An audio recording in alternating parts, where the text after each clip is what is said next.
Leandros is pretty much universally hated, and it's not really a mystery as to why. He's not just guilty of making a few mistakes and misjudgments, he is a dickhead. I explored this all in my last video, and I was glad to see so many of you sharing your thoughts in the comments. Many of you agreed, though a few did have different takes, but either way, there were some great discussions taking place in that comment section, and I was very entertained watching many of them unfold, so thank you for that.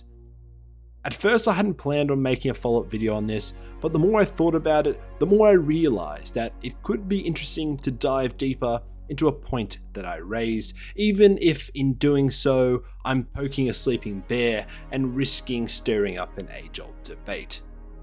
One specific claim I made in the last Leandros video that I think is worth revisiting is this, that Leandros violated the Codex Astartes by reporting Titus to the Inquisition on Graia instead of bringing his concerns to the company chaplain first.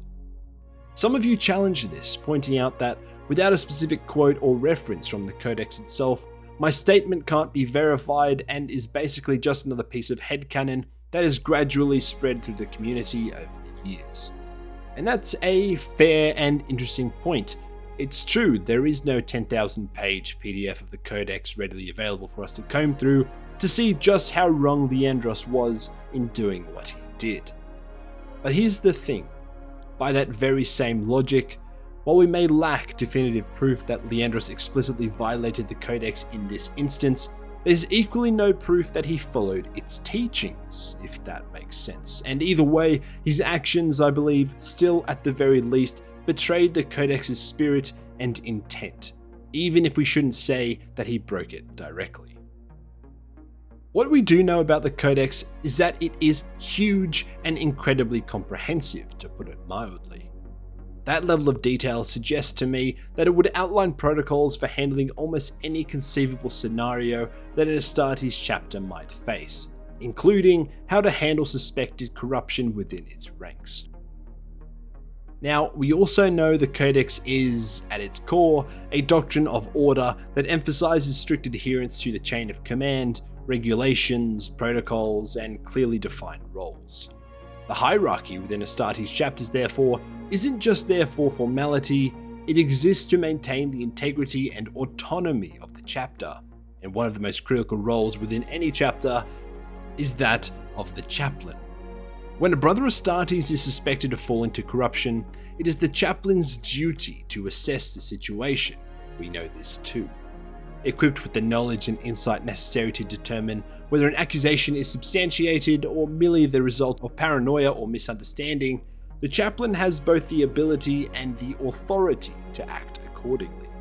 Therefore, if we can reasonably assume that the Codex outlines the proper procedure for reporting or handling heresy within a chapter, and if we accept that the Codex also outlines the chaplain's role as the chapter's spiritual leader and moral guardian, with the responsibility to address matters of potential heresy, then Leandros should have approached the chaplain first when he began to suspect Titus on Graia, and his failure to do so goes against the teachings of the Codex. Reaching out to the Inquisition, an external authority, should have been a last resort, a step reserved only if the chaplain, the librarian, or the chapter master himself deemed it necessary. Now, I know Leandros stands will argue that Leandros didn't have that option on Graia. With Titus as his captain and the company chaplain not in his immediate vicinity, they'd say Leandros had nowhere else to turn but to the Inquisition. Right? Wrong. We know there was ground-to-orbit communication on Graia, as Leandros managed to contact the Inquisition, who were part of the Liberation Fleet. And if the chaplain was killed or otherwise unavailable, then the librarius, the squad sergeants, another company captain, or even the chapter master himself should have been consulted, especially in a situation as grave as Leandros clearly believed this to be. And let's not forget, on Graia it wasn't just Titus and Leandros. Ultramarines from the Second Company are literally visible in the background as Titus is being escorted away by the Inquisition, while the rest of the company is spread across the planet and in orbit. Leandros had plenty of options and opportunities to report his suspicions while still keeping his accusations within the company or the chapter, or at the very least, handling it as an Astartes matter by making his report to the Bloodravens or Black Templars, who were also present. Instead, he chose to reach out to one of the worst possible external authorities that he could have brought in, one known for their overzealous nature and tendency to overreach and overreact. As the beautiful Sidonius himself said on Graia, never trust the Inquisition. The intent of the Codex, even if we can't reference the text word for word, clearly suggests that internal matters should be addressed within the strict hierarchy and organizational structure it establishes, using the specific roles and responsibilities that it assigns. This would be especially true for something as sensitive as accusations of heresy or corruption. Also, the Codex was written well before the Inquisition's founding, with one of its primary goals being to prevent the recurrence of galaxy-shattering civil wars like Horus's heresy.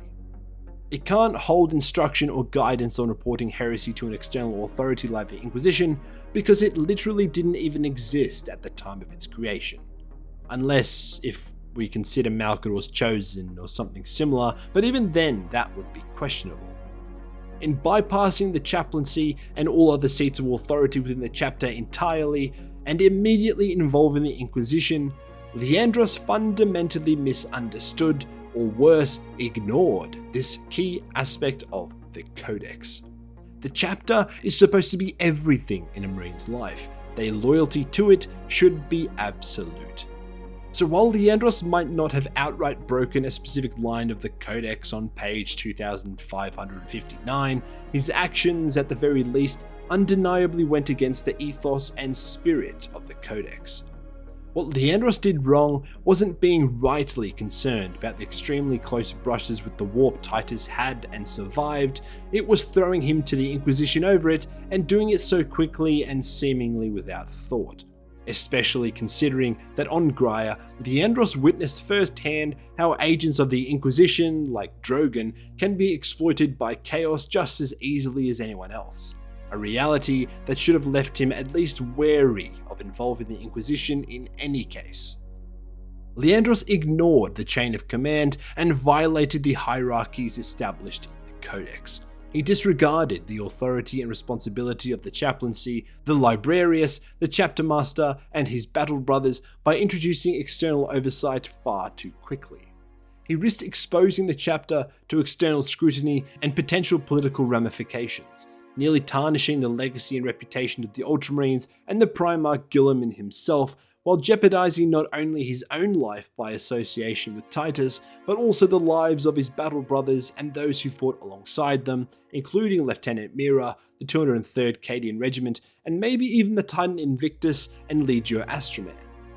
This is why Leandros and his actions are so hated. He acted rashly, driven by ego, self-righteousness, and a fear of failure.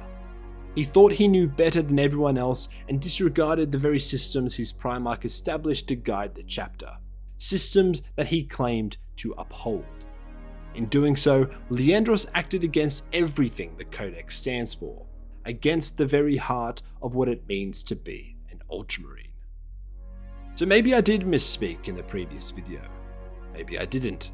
Let me know what you think in the comments below, keen to see what you guys think. Anyway, thanks for watching. Dystopian Chimp, out.